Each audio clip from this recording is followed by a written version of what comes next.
Alright, I've got War Final Assault trying to boot in the candy cab.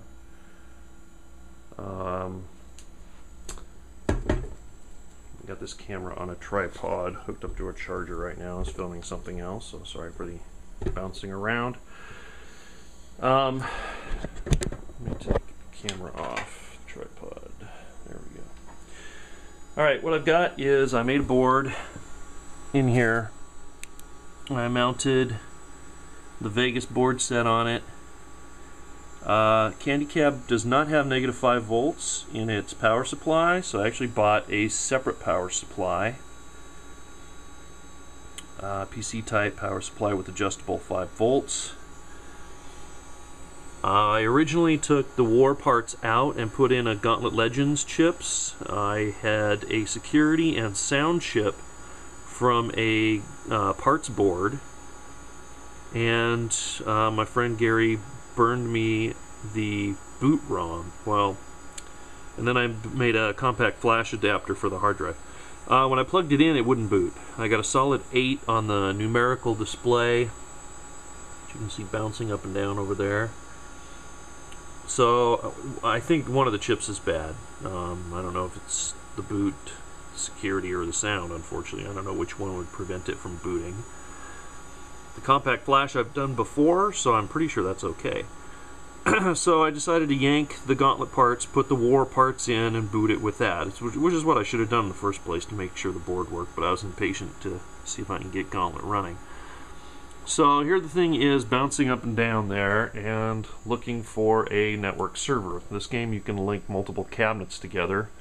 So I flipped a dip switch for Gauntlet that might have told War that it's hooked up in a network.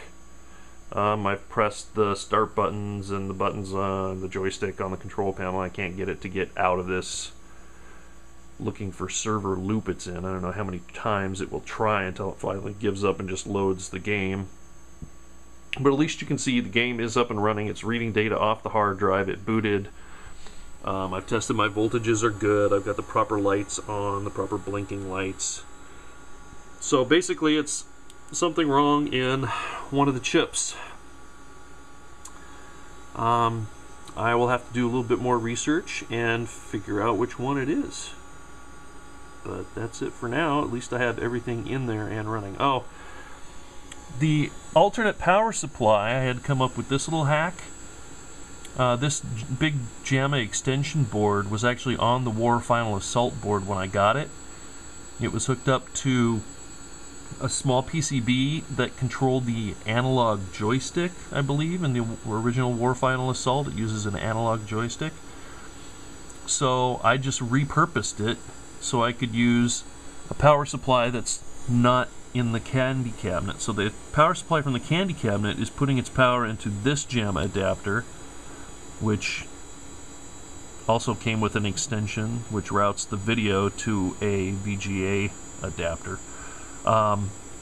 So the candy cab's power is currently going up, and then I cut the lines on this JAMA extension so the power does not make it through to the game board, and then I wired the power from the power supply I bought directly to the ends of that JAMA extension. So basically what I've got is a spare power supply providing power to the board, but the controls and video are all passing through to the candy cabinet. Hopefully that's all gonna work correctly, but until I can get a game to boot, either Gauntlet or this one, I won't be able to test joysticks or buttons. So there you have it. First test, well, second test. First test with the Gauntlet chips didn't do much of anything other than some pretty lights, but this one is at least booting, so on the right track here.